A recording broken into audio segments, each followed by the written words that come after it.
오늘 말씀의 제목을 알곡, 쭉정이, 가라지 이렇게 잡았습니다. 같이 한번 해봅시다. 알곡, 쭉정이, 가라지.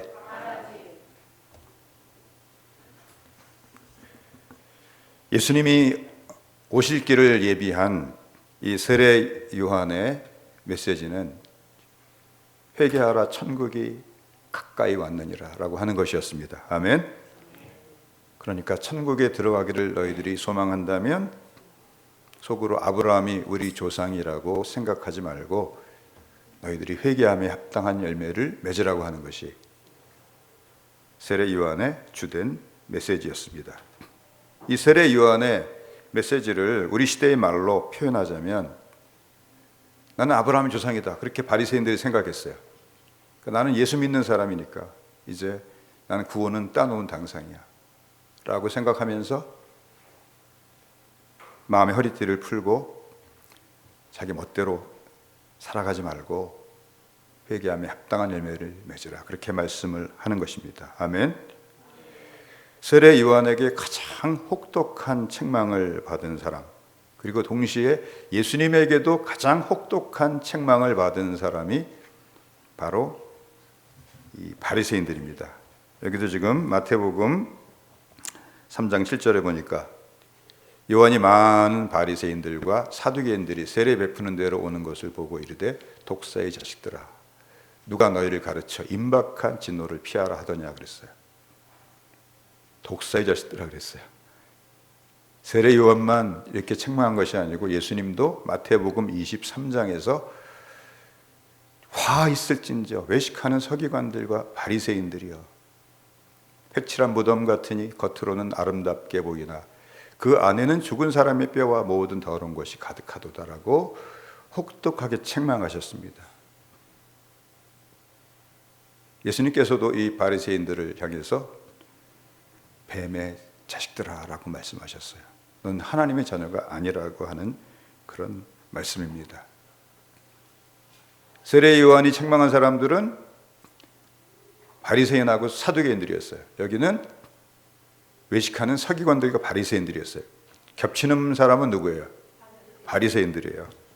왜 예수님께서 바리새인들을 이렇게 싫어하셨는지 우리가 궁금합니다.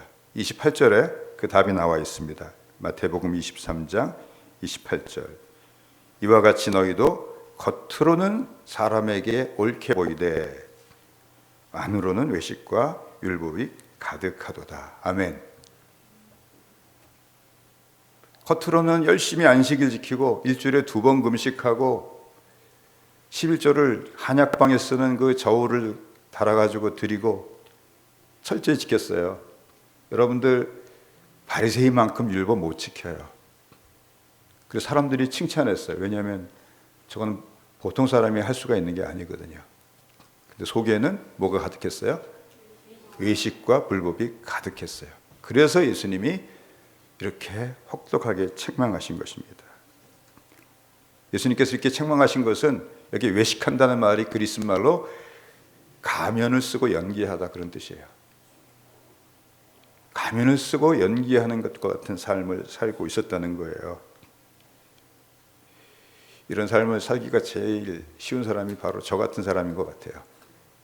여기서 옳게 보여야 되잖아요. 근데 속에는 하나님 기뻐하지 않는 모습들이 가득할 수가 있는 것들이 우리 연약한 인생들의 모습입니다. 아멘. 예수님께서 이렇게 혹독하게, 또 세례 요한도 이렇게 혹독하게 바리새인들을 책망한 것은 하나님은 외면을 보시는 분이 아니고 우리의 중심을 보시는 분이시기 때문이에요. 아멘. 사무엘상 16장 7절을 보면은 이제 사무엘 선지자가 사울은 이미 하나님께 버림을 받았고 이제 사울의 뒤를 이어서 2대 왕이 될 사람을 예선하기 위해서 다윗의 아버지 이새의 집에 옵니다. 그래가지고 아들들을 제사에 청해서 첫째 아들 엘리압이 지나가는데 그 용모와 키를 보고서 사무엘이 속으로 이르기를 여호와의 기름 부을 자가 여기 있도다, 그렇게 말을 했어요. 그랬더니 하나님께서 이렇게 말씀하십니다. 사무엘상 16장 7절 보니까 여호와의 기름 부을 자가 여기 있도다. 내가 이미 그를 버렸노라. 하나님 뭐를 안 보세요.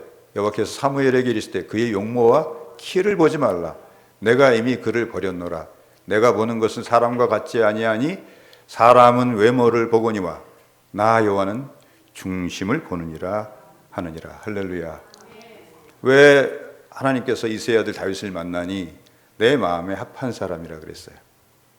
다윗은 마음의 중심이 하나님께 향해 있었어요. 그걸 어떻게 알 수 있어요? 시편에 총 150편의 시편이 있는데 그 중에서 다윗이 쓴 시편이 몇 편인지 아세요? 73편이에요. 제가 퍼센트를 계산해 봤더니 48%예요. 시편의 절반이 다윗의 시예요. 시는 어디서 나오는 거예요? 마음에서 나오는 거예요. 근데 그걸 하나님이 받으셨어요. 받지 않으셨으면 성경에 있겠습니까? 우리도 마음의 중심이 하나님 보시기에 합당한 사람들 될 수 있게 되기를 바랍니다.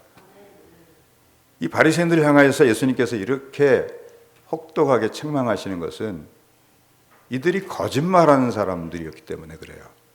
만약에 이들이 십계명을 열심히 지키려고 하면 할수록 자기 마음에 어떤 마음이 들어와야 돼. 아우, 나는 이걸 다 지켰으니까 나는 의인이야. 아, 나는 일주일에 2번씩 금식하고 11조도 철저히 했고 나는 살인도 안 했고 간음도 안 했고 도둑질도 안 했어. 이 사람들이 이렇게 생각했어요. 근데 하나님께서 율법을 주신 것은 우리 안에 있는 죄가 드러나게 하시기 위해서 주신 거예요. 정말로 하나님의 뜻대로 이들이 살기 위해서 힘썼다면 내가 살인하지 않았지만 내가 어떤 사람을 죽이고 싶을 정도로 미워했어. 나는 마음으로 살인한 자야 라고 생각하면서 하나님 앞으로 겸손히 나왔을 거예요. 아멘. 겉으로 간음하지 아니했을지라도 속에는 내 속에 음란이 가득해요. 그 자기의 모습을 보면서 사도 바울처럼 오호라 나는 곤고한 사람이로다. 누가 사망의 몸에서 나를 건져내려라고 부르짖었을 거예요. 근데 예상한 것과 전혀 딴판의 반응을 보니까 이 사람들은 뭐예요? 정말 거짓말쟁이고 외식하는 자들이에요.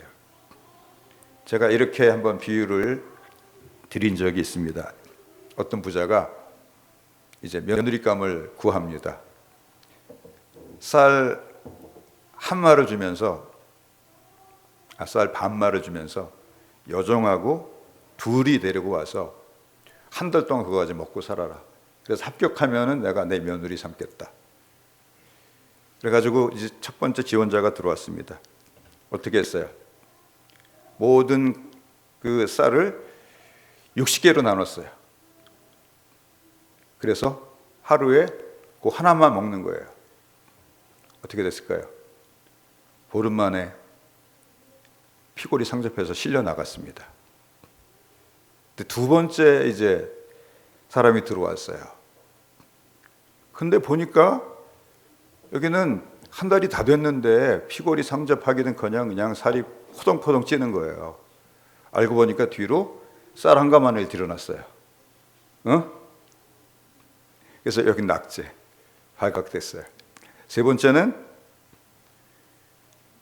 여종을 딱 데리고 들어왔는데 그 쌀을 가지고 밥을 먹는 것이 아니라 떡을 하는 거예요.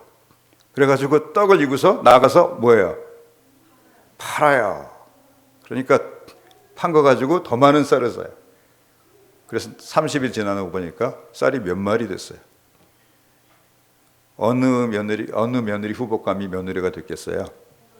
세 번째죠. 근데 오늘 제가 말씀드리려고 하는 며느리는 그 세 번째 며느리가 아니고요. 두 번째 며느리예요. 두 번째 며느리는 어떻게 한 거예요? 정말로 말씀을 지키려고 하면 첫 번째 며느리처럼 죽어나가야 돼요. 나는 도무지 이거 할 수 없구나.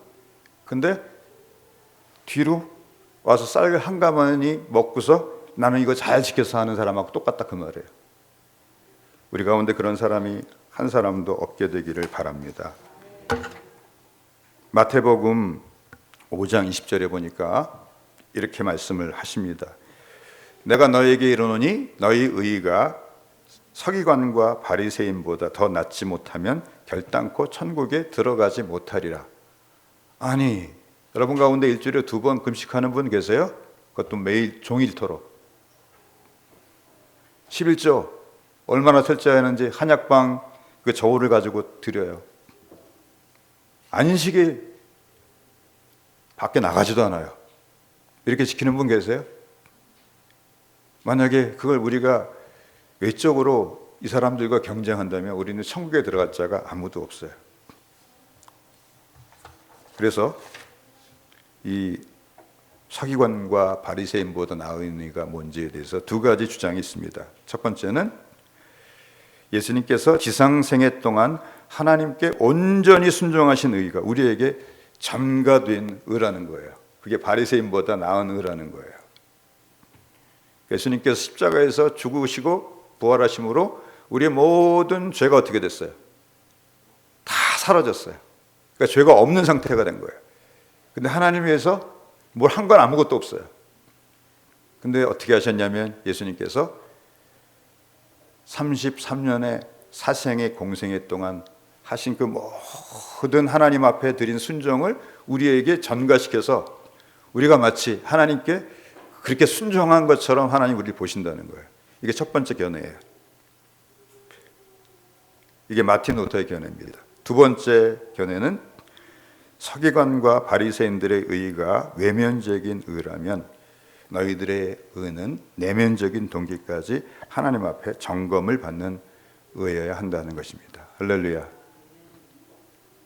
마틴 루터는 전자 해석을 택했지만은 요한 칼빈 목사님은 2가지 모두를 택했어요. 정말 예수님이 그 행하신 모든 일이 우리에게 옷 입혀져서 우리를 보실 때 누굴 보시듯이 보셔요. 예수님을 보듯이 보셔요. 근데 정말 그런 사람은 자기의 내면을 끊임없이 살피는 삶을 살아가게 됩니다. 할렐루야. 오늘 저는 말씀의 제목을 알곡, 쭉정이, 가라지라고 정했습니다. 세례 요한이 한 이 말씀에서 나오는 말씀이에요. 마태복음 3장 12절에 보면은 쭉정이란 말이 나옵니다. 12절 손에 키를 들고 자기의 타작마당을 정하게 하사 알곡은 모아 곳간에 들이고 쭉정이는 꺼지지 않는 불에 태우시리라. 이 쭉정이란 말이 성경에 그렇게 자주 나온 말이 아니고요. 여기 한번 나오고 누가복음 3장 17절에 평행구절이라고 그러죠. 거기도 이제 세례 요한의 말을 조금 다른 시각에서 기록할 때 거기도 쭉정이란 말이 나와요. 당연하죠. 같은 사람이 한 말을 기록한 사람만 다르니까. 오늘날 교회 다니는 사람들을 3 종류로 분류할 수가 있습니다. 알곡성도, 쭉정이성도, 또 가라지, 교인. 알곡성도는 그 믿음과 삶이 일치하는 사람이에요. 왜요? 끊임없이 자기의 내면을 살피고 하나님 보시기에 합당치 못할 때 하나님께 돌이키고 회개하는 사람이기 때문입니다. 아멘. 쭉정이는 밀하고 밀이에요. 밀. 여기서 알곡은 밀의 열매를 말하는 거예요. 근데 쭉정이는 진짜 밀이에요. 근데 이제 자랄 때 거기에 잡초가 같이 있어가지고 잡초가 그 영양분을 빨아먹는 거예요. 혹은 이렇게 영양분이 막 올라가는데 새가 날라와서 그 영양분을 맺히려고 하는 걸 쪽 빨아먹어요. 그러면 추수 때가 돼가지고 보면은 분명히 익었는데 타작을 해보면 속에 알곡이 있어요, 없어요? 없든지 요만큼 조금밖에 있든지. 그게 쭉정이에요. 가라지는 뭐예요? 가라지는 밀이 아니에요. 밀하고 비슷하게 생겼어요. 그래서 일본어 성경에는 동밀이다 그렇게 번역을 했어요. 동밀. 실제로 여기에는 그 세균이 기생하면서 알칼로이드 성분의 독이 있다고 합니다. 그래서 이걸 먹으면 구토와 복통과 설사를 일으킨다고 합니다. 근데 모양이 똑같기 때문에 이거를 뽑으려고 하다가 뭘 뽑아요? 알곡하고 똑같이 생겼어요. 가라지 뽑으려고 하다가 알곡을 뽑을 위험이 있기 때문에 예수님께서 뭐라고 말씀하세요? 알곡을 뽑을까 하다가, 그냥 가라지 뽑으려고 하다가 알곡까지 뽑을까 하노라. 추수할 때까지 그냥 두라. 그렇게 말씀을 하시죠. 이 가라지는 뭐예요? 교회 다니는 사람이에요. 자신이 예수 믿는다고 착각하는 사람이에요.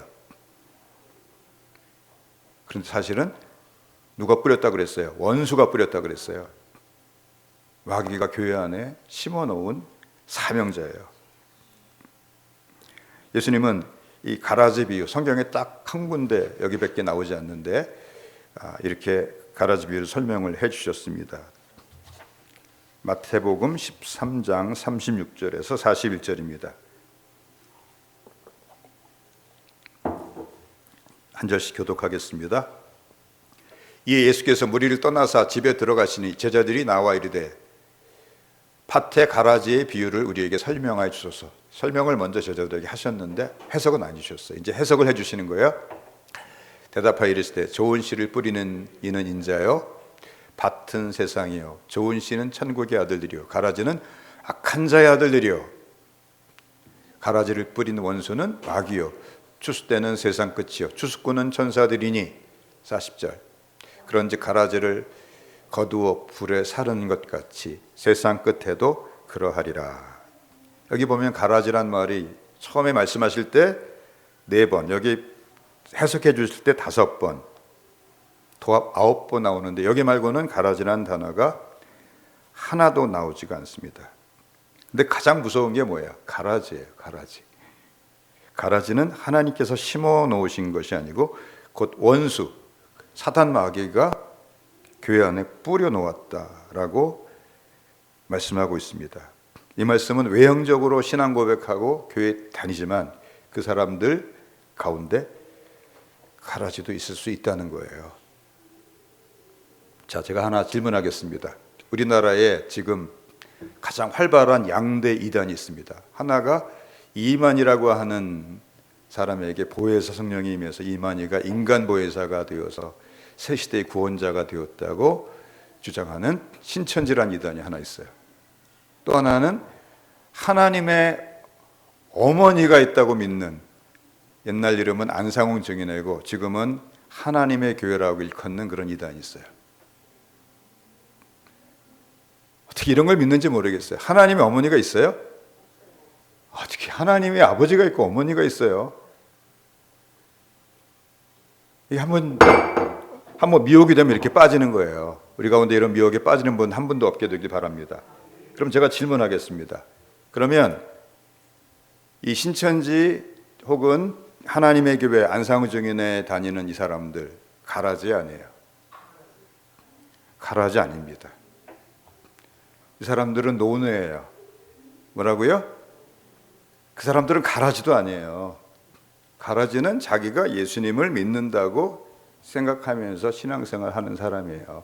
그래서 더 위험한 거예요. 이 가라지가 헬라어로 지자니온인데 밀과 흡사하게 생긴 동밀, 일본어 성경은 동밀이라고 번역을 해 놓았습니다. 그래서 마태복음 13장 28절에서 29절 보니까 잘못 뽑다가 알고까지 뽑을 것을 염려해서 이렇게 주인이 말합니다. 주인이 이르되 원수가 이렇게 하였구나. 종들이 말하되 그러면 우리가 가서 이것을 뽑기를 원하시나이까? 주인이 가로되 가만두어라. 가라지를 뽑다가 곡식까지 뽑을까 하노라. 아멘. 가라지가 확실히 뽑힐 때는 언제예요? 마지막 최후의 심판 때 앞일 것입니다. 그러나 때로는 하나님께서는 아주 부정기적으로 교회에서 이런 가라지를 제거하시려고 할 때가 있죠. 종교개혁 같은 때는 그럴 때일 것입니다. 그러나 일반적으로는 하나님이 그냥 내버려 두십니다. 그러니까 정말 우리가 두려워야 될 것은 최소한 가라지는 되지 말아야 돼요. 알곡이든지 쭉정이든지 둘 중에 하나여야 돼요. 아멘. 쭉정이도 아직 소망이 있어요. 왜냐하면 계속 양분을 공급하면 되잖아요. 아직 수태가 안 됐어요. 근데 가라지는 절대 안 돼요. 내가 참 성도인지 가라지인지 어떻게 분별할 수 있을까? 네 가지로 제가 한번 말씀드릴 테니까 자기를 진단해 보시기 바랍니다. 먼저 하나님의 말씀이 1.1획도 더할 수도 없고 뺄 수도 없는 하나님의 말씀이라고 그냥 믿어진다. 그러면 여러분은 참 성도입니다. 할렐루야. 요즘 교회 안에 들어온 그 참 무서운 그 주장 중에 하나가 유신 진화론이에요. 그러니까 이 사람들은 진화론을 그냥 받아들이면서 성경도 믿지 않는 거예요. 그러니까 하나님이 6일 동안 세상을 창조하신 것이 아니고 137억 년 전에 빅뱅으로 우주가 생겨났고 또 45억 전에 태양에서 지구가 떨어져 나왔고 또 지금부터 10억 년 전에 무생물에서 생물이 됐고 그게 진화를 거듭해서 오늘날의 사람이 되었다는 거예요. 그거를 같이 믿자는 거예요. 이게 같이 믿을 수 있어요? 같이 믿을 수 없습니다. 그러면은 본인은 그렇게 믿을 수 있을지 몰라도 다음 세대는 안 믿어요. 왜?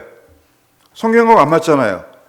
창세기부터 못 믿겠는데 뭘 믿겠어요? 안 그래요? 건물을 무너뜨리는 제일 좋은 방법은 뭐예요? 1층을 폭파시켜 버리면 돼요. 1층 폭파시키면 어떻게 돼요? 저절로 이렇게 기울입니다. 근데 마치 이 유신진화론이라고 하는 것은 1층을 폭파시키는 거예요. 우리가 예수님을 구주로 믿기 전에 하나님이 창조주신 것을 믿어야 되는 거예요. 할렐루야. 두 번째, 하나님의 말씀을 들을 때 그 말씀이 내 영혼의 기쁨이 되고 소망이 되고 양식이 되고 뭐 항상 그런 것은 아니겠지만 때로는 그 말씀이 꿀과 성이꿀처럼 달게 느껴집니다. 그래서 그 말씀을 들을 때 낭망한 자리에서 일어서게 되고 죄악된 자리에서 돌이키게 돼요. 아멘. 세 번째는 참 성도는 죄를 지으면 마음이 괴로워 견딜 수가 없어요. 로마서 7장에 사도 바울처럼 고백하게 되는 것입니다. 로마서 7장 21절부터 보니까 그러므로 내가 한 법을 깨달았노니 곧 선을 행하기 원하는 나에게 악이 함께 있는 것이로다. 내 속사람으로는 하나님의 법을 즐거워하되, 속사람은 내 영혼을 말하는 거예요. 내 지체 속에서 한 다른 법이 내 마음의 법과 싸워 내 지체 속에 있는 죄의 법으로 나를 사로잡는 것을 보는도다. 지체는 몸을 말하는 거예요. 오호라 나는 곤고한 사람이로다. 이 사망의 몸에서 누가 나를 건져내랴. 아멘. 내 마음의 중심은 하나님을 사랑하기 원하는데 몸은 자꾸 뭘 원해요? 세상 쾌락을 원하고 세상 즐거움을 원하고 그런 걸 원한다는 말이에요. 그러니까 마음이 어때요? 내가 이길 때는 괜찮아요. 이길 때는 기쁨을 유지할 수 있어요. 근데 질 때 있어요. 질 때는 어때요? 마음이 비참하죠. 비참하죠. 그래서 마틴 로이 존스란 목사님이 이런 말을 했어요. 마귀는 하나님이 우리에게 주시는 구원을 빼앗을 수는 없다. 그러나 비참하게 할 수는 있다 그랬어요. 어떻게? 쓰러지고 넘어지게 해서. 죄를 지으면 어때요? 비참하죠. 그러나 여기서 끝나면 안 됩니다. 네 번째, 참 성도는 아무리 쓰러지고 넘어질지라도 참 성도는 성령 하나님의 도우심으로 죄와 싸우되 피 흘리기까지 싸워서 마침내는 또 그 죄악을 떨쳐버리고 일어선다는 거예요. 할렐루야. 그래서 요한계시록 2장 3장에 걸쳐요 모든 시대를 대표하는 뭐 에베소 교회, 뭐 서머나 교회, 버가모, 두아디라, 또 사대, 또 빌라델비아, 라오디게아 7교회가 나오죠.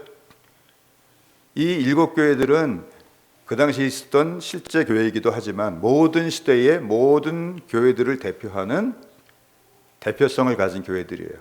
그러니까 우리 원흥사랑의 교회도 그 7교회 안에 포함이 되어 있는 거예요.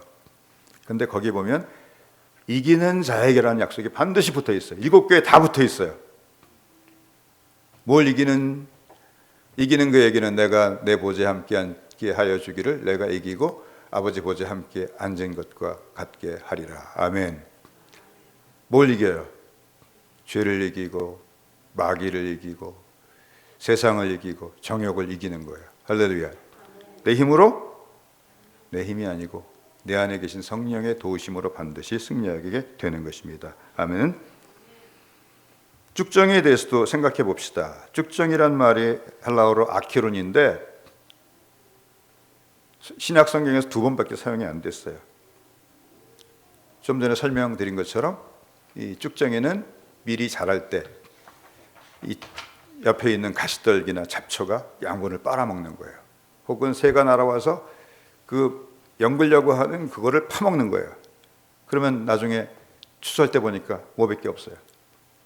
알곡이 아예 없든지 그냥 좁쌀만한 것 좀 있든지 이렇게 되는 거예요. 가라지는 소수입니다. 마귀가 택해서 각 교회에 보낸 사명자입니다. 자기도 의식하지 못한 채 마귀의 사명자 노릇하는 것이니까 참 불쌍한 것이죠. 그러나 쭉정이는 다릅니다. 쭉정이 성도도 성도예요. 아멘. 그러나 회개함에 합당한 열매를 끝까지 못 맺는 거예요. 왜일까요? 이 말씀을 왜 하시는 거예요? 알곡 성도가 되라고 우리에게 말씀하시는 거예요. 너희들은 쭉정이다라고 말씀하시는 게 전혀 아니에요. 너희들은 알곡 성도가 되어라. 내가 도와줄 테니까 되어라. 너는 될 수 있어. 이렇게 말씀하시는 거예요. 첫 번째는 하나님 알기를 힘쓰지 않았기 때문입니다. 그 길가밭에 떨어진 씨앗이 뭐예요? 말씀이 떨어지자마자 마귀가 와서 그냥 삼켜버려요. 왜? 관심이 딴 데 있으니까. 하나님 아는데 관심이 없어요. 그래서 호세아 4장 6절 말씀처럼 되는 것입니다. 내 백성이 지식이 없으므로 망하는도다. 내가 지식을 버렸으니 나도 너를 버려 내 제사장이 되지 못하게 할 것이요. 내가 내 하나님의 율법을 잊어버렸으니 나도 내 자녀들을 잊어버리리라. 아멘. 하나님을 알지 못한 결과가 무엇입니까? 하나님을 전심으로 의지하지 않게 됩니다. 한 발은 하나님께 걸치고 한 발은 세상에 걸쳐요. 우리로 말하면 하나님도 의지하고 돈도 의지하고 이런 식으로 살아가게 된다는 것입니다. 열왕기상 18장을 보면 엘리야 선지자가 이제 비를 내리는 신이라고 주장하는 바알 신하고 이제 850명의 바알과 아세라 선지자를 모아놓고서 갈멜 산상에서 영적인 전쟁을 벌이는 그 얘기가 나옵니다. 그때 열왕기상 18장 21절에서 이렇게 말씀을 합니다. 엘리야가 모든 백성에게 가까이 나아가 이르되 너희가 어느 때까지 둘 사이에서 머뭇머뭇하려느냐. 갈지짝 걸음한다 그러죠. 한 발은 이쪽 한 발은 저쪽에 있다 그 말이에요. 여호와가 만일 하나님이면 그를 따르고 바알이 만일 하나님이면 그를 따를지니라 하니 백성이 말 한마디도 대답하지 아니하는지라. 왜 한마디도 대답 안 해요? 하나님만 섬길 생각이 없어요. 하나님도 섬기고 모두 섬기겠다는 거예요. 바알도 섬기겠다는 거예요. 왜 이들이 이처럼 살아있지도 않은 사람이 만들어가지고 거기다 이름을 붙인 거짓 신을 같이 섬기겠다고 하면서 하나님과 우상 사이에서 갈팡질팡합니까? 첫 번째는 하나님이 누구이신지 몰라서 그래요. 하나님이 얼마나 크고 위대하신 분이신지 몰라서 그래요. 또 하나님이 얼마나 무한한 사랑으로 그들을 사랑하는지 몰라서 그래요. 또 그들을 위해서 얼마나 놀라운 것들을 예비해 놓으셨는지 몰라서 그래요. 이 땅에서부터 하나님 안에 있을 때 이 세상이 줄 수도 없고 알지도 못하는 평안과 기쁨을 누리며 살 수 있다는 것을 그들이 알지 못하면서 살기 때문에 그래요. 그 대신에 이들은 어떻게 생각하냐면 하나님을 잔소리 많은 꼰대 선생님처럼 생각하는 거예요. 요새도 꼰대라는 말 쓰는지 모르겠어요. 제가 고등학교 다닐 때 꼰대란 말이 유행했어요. 어떤 선생님이 꼰대예요. 매일 들어와서 숙제 체크하고 막 까다롭게 굴면 다 뭐예요? 다 꼰대예요, 꼰대. 그리고 조금 그냥 학생들한테 친절하게 해주고 네가 하고 싶은 대로 해. 오늘은 휴강이다. 뭐 이러면 뭐예요? 그냥 좋은 선생님이에요. 이 우상신의 특징이 뭐예요? 계명이 있어요, 없어요? 계명이 없어요. 그냥 무슨 죄를 져도 되고 가끔가다 어디 와서 제물만 바치면 돼요. 바알 신전에 와서 제물만 바치면 돼요. 하나님처럼 까다롭지가 않아요. 그래서 이들은 하나님도 섬기고 이 바알도 섬기려고 했던 것입니다. 우리 가운데 이런 두 마음을 품은 사람들이 한 사람도 없게 되길 바랍니다. 그러기 위해서는 정말 하나님을 좀 더 깊이 알아야 돼요. 두 번째는 사단 마귀가 얼마나 무섭게 우리의 신앙을 흔들어 놓고 뺏어가려고 호시탐탐 노리고 있는지를 모르기 때문에 우리가 이 적당히 신앙생활을 하는 것입니다. 베드로전서 5장 8절 보니까 근신하라 깨어라 너희 대적 마귀가 우는 사자같이 두루 다니며 삼킬 자를 찾나니 그랬어요. 언제 사자가 울어요? 사자가 매일 우는 게 아니에요. 배고플 때 울어요. 그래서 막 그 수사자가 어흥하고 막 그 아프리카 사파리 초원에서 그냥 진동하는 목소리를 울어지키면은 그때부터 누가 움직여요?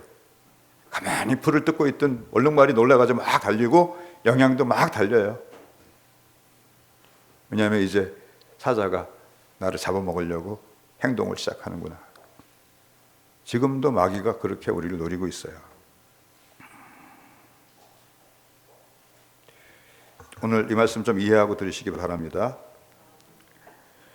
우리나라가 어쩌다가 이렇게 행정, 사법, 입법 할 것 없이 일반적인 공산주의도 아니고 김일성을 그 수령으로 숭상하는 김일성주의자들, 주사파 사상을 가진 사람들이 이렇게 청와대를 점령하고 사법부를 점령하고 또 언론을 점령하는 그런 사태까지 왔을까요? 노무현 대통령 때 법무부 장관을 지낸 그리고 국정원장도 지내셨어요. 김순규 장로님이라는 분이 계십니다. 할렐루야 교회 장로님이세요. 이분이 3.1절 이 태극 3.1절에 한 100만 명이 넘는 사람들이 모였는데 기독교인들이 중심이 돼서 모였어요. 근데 이분이 그런 얘기를 하시는 거예요. 이분이 노무현 대통령 때 자기가 국정원장을 하다가 6개월 만에 잘렸대요. 왜 잘렸냐? 그 당시 간첩 사건을 수사하고 있는데 청와대에서 수사를 중단하라는 압력이 내려왔대요. 자기가 기독교인으로 양심상 또 국정원장으로서 이 나라의 안보를 책임지는 사람으로서 양심상 허락되지 않아서 그냥 사표 내고 나왔다는 거예요. 그러면서 이분이 3.1절 집회를 뒤에서 많은 목사님들 또 사회 각계 각종 지도자를 초청해가지고 이 태극 집회를 사전에 이렇게 준비하시는 일에 큰 역할을 했는데 이분이 이렇게 말을 했대요. 이분 말에 의하면 이미 우리나라 청와대만이 아니고 사법부, 노조, 언론, 웬만한 기관들이 다 공산화 되었다는 거예요. 이번에 제가 참 이상한 얘기를 들었어요. 이명박이라는 그 대통령이 우리가 감옥에 또 수감되는 걸 또 봤죠. 참 슬픈 일이에요. 사실은 반복되지 말아야 될 일이에요. 근데 수감되기 전에 가족들에게 이런 얘기를 했대요. 이런 날이 올 줄은 꿈에도 생각해 본 적이 없다. 근데 이 사람은 이런 말할 자격이 없어요. 대통령 5년 동안 하는 동안에 뭘 했어요? 대통령 5년 동안 하는 동안에 뭘 했어요?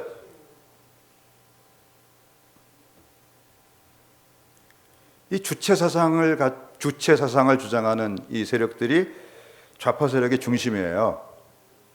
지금 청와대에만 비서관이 17명이 들어가 있다고 합니다. 근데 이 사람들은 사실은 이런 열매를 거둘만 해요. 왜냐하면 40년 가까이 이 사람들은 그냥 감옥을 밥 먹듯이 다녀갔어요. 제가 이 주사파, 이 공산주의 활동을 대학생 시절에 하다가 이제 러시아가 무너지는 것을 보고 이제 이게 뭔가 잘못됐다는 걸 깨닫고 이제 자유민주주의라고 하는 것을 연구해서 지금은 문화일보라는 신문의 논설위원으로 있는 한 분의 강연을 이제 들은 적이 있습니다. 그분이 뭐라 그러냐면 서울대 정치학과 출신인데 1년에 위에서 내려온대요. 올해는 80명을 감옥에 보내라. 800명 정도 되는데. 그러면 지원자가 200명이래요. 서로 감옥에 가겠다고 그런대요. 그런 마음으로 몇 년 싸웠어요. 35년, 40년 싸웠어요. 근데 소위 말해서 나라 사랑한다고 하면서 이 정권을 잡은 이 우파라고 하는 정치인들, 이 사람들은 온 관심이 어디 있어요? 자기가 국회의원 되고 자기 밥그릇 챙기고 자기 세력을 넓히고 이런 마음으로 싸웠어요. 그러면 누가 이기겠어요? 한 사람은 죽자 살자 싸우고 한 사람은 내 밥그릇 챙기고 그 다음에 요거 하고 누가 이기겠어요? 죽자 사자 싸우는 사람이 이기죠. 제가 무슨 이런 얘기를 하려고 하는 게 아니고 제가 비유를 해봤더니 마귀가 누구처럼 이래요? 마귀는 주사파처럼 우리 신앙을 무너뜨리려고 이래요. 근데 우리는 꼭 누구처럼 신앙생활해요? 자기 국회의원직부터 유지하고 자기 밥그릇부터 채우려고 하는 그런 우파 정치인들처럼 우리는 신앙생활해요. 그러니 어떻게 우리가 넘어지지 않을 수가 있겠습니까? 설마 하다가 이렇게 된 거예요. 마귀 중에 제일 무서운 마귀가 무슨 마귀입니까? 차차 마귀. 다음에 하자. 그러다가 영원한 기회를 잃어버리는 거예요. 두 번째가 뭐예요? 섭선 마귀. 두 분이 같이 나오시기 때문에 한 분한테 악수하면서 또 한 분은 그냥 목례했어요. 그랬더니 목사님이 나를 안 보고 외면하면서 악수했다. 섭선 마귀. 무섭죠. 근데 더 무서운 마귀가 있어요. 설마 마귀. 그 이명박 대통령이 하는 말에서 제가 설마가 어디 있어요? 우리는 최악의 경우를 생각하면서 우리 온 마음과 뜻을 다해서 하나님을 섬길 수 있게 되길 바랍니다. 세 번째는 설마 하면서 하나님도 모르고 사단도 모르니까 당연히 우리가 어느 정도의 믿음의 예산을 가지고 준비해서 신앙생활 하는지도 모르기 때문에 그래요. 누가복음 14장 27절에서 33절입니다. 누구든지 자기 십자가를 지고 나를 쫓지 않는 자도 능히 나의 제자가 되지 못하리라. 너희 중에 누가 망대를 세우고자 할진대 자기의 가진 것이 준공하기까지 족할는지 먼저 앉아 그 비용을 계산하지 아니하겠느냐. 그렇게 아니하여 그 기초만 쌓고 능히 이루지 못하면 보는 자가 다 비웃어 이르되 이 사람이 공사를 시작하고 능히 이루지 못하겠다 하리라. 또 어느 임금이 다른 임금과 싸우러 갈 때 먼저 앉아 1만 명으로서 저 2만 명을 거느리고 오는 자를 대적할 수 있을까? 헤아리지 아니하겠느냐? 만일 못할 터이면 그가 아직 멀리 있을 때 사신을 보내어 화친을 청할지니라. 이와 같이 너희 중에 누구든지 자기의 모든 소유를 버리지 않으면 능히 내 제자가 되지 못하리라. 아멘. 그러니까 예수님은 어떻게 믿어야 돼요? 죽자 사자 믿어야 됩니다. 할렐루야. 따라서 봅시다. 예수님을 믿되 죽자 사자 믿어야 된다. 만약에 내 생명을 잃어버릴 위험이 또 있어도 믿어야 돼요. 왜요? 내 생명은 육신의 생명을 잃어도 영원한 생명은 내가 얻을 수 있잖아요. 할렐루야. 재산 다 잃어버려도 믿어야 돼요. 일가와 친척 다 배신당해도 예수님 믿어야 돼요. 할렐루야. 그런 믿음의 예산을 우리가 준비하고 있는지 자기를 점검해 보시기 바랍니다. 사실 누가 알곡인지 누가 쭉정인지 누가 가라지인지는 이 세상에 있을 동안에는 누구도 확실히 알 수가 없습니다. 하나님만 아십니다. 그러므로 우리에게 이런 말씀을 주시는 것은 우리로 하여금 판단하는 자리에 앉아서 저 사람은 쭉정이야, 저 사람은 가라지야, 저 사람은 알곡이야 이렇게 판단하라고 이 말씀을 주신 것이 아니고 너는 알곡성도라고 생각하고 신앙생활 잘하라고 우리를 경계하시는 말씀이신 줄 압니다. 할렐루야. 내가 가라지가 아닐지라도 내 속에 가라지 같은 부분이 자라날 수가 있어요. 미리미리 제거하라는 거예요. 내가 쭉정이가 아닐지라도 내가 쭉정이처럼 어느 사이 내 영혼이 바짝바짝 말라서 이대로 계속 가면은 그냥 나중에 나달없는 벼이삭처럼 될 수가 있을 가능성을 볼 때 그때 돌이키라는 거예요. 할렐루야. 그리고 참 알곡 성도는 그것을 미리미리 발견하고 제거합니다. 그런 지혜를 하나님이 주십니다. 그래서 고린도후서 13장 5절에 보니까 이렇게 말씀을 하십니다. 너희가 같이 읽읍시다. 너희는 믿음 안에 있는가? 너희 자신을 시험하고 너희 자신을 확증하라. 예수 그리스도께서 너희 안에 계신 줄을 너희가 스스로 알지 못하느냐? 그렇지 않으면 너희는 버림받은 자니라. 예수님께서 여러분 안에 계시는 것을 어떻게 알 수 있어요? 성령께서 여러분 안에 계세요. 그래서 하나님이 기뻐하시는 일을 하면 기쁘고요, 하나님이 기뻐하지 않는 일을 하면은 여러분은 고통스러워요. 그래서 끊임없이 자기를 돌아볼 수 있게 되기를 우리 주님의 이름으로 축복합니다. 그런데 참 아이러니한 일이 있어요. 참된 성도일수록 혹 내가 쭉정이가 될까 두려워한다는 거예요. 그 쭉정이처럼 정말 쭉정이 같은 성도는 자기 자신의 신앙에 대해서 그렇게 염려하지도 않아요. 뭐 가라지는 당연하겠죠.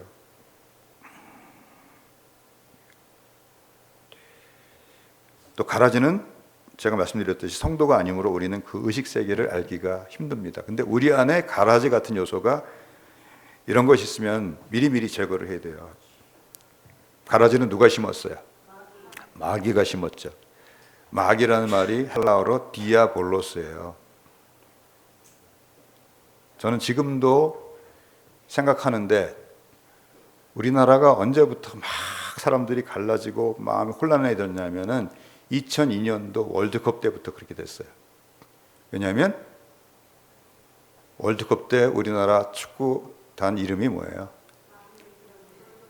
붉은 마귀예요. 붉은 마귀. 레드 디아블로예요. 그 뭐 8강, 4강 할 때 사람들이 전부 다 빨간 티셔츠를 입고서 나왔어요. 여기 앞에 써 있어요. 뭐라고 써 있어요? Be the red, Reds. 붉은 레드 데블스의 약자예요. 그냥 빨강이 되자가 아니고. 그리고서 머리에다가 뭘 또 했어요?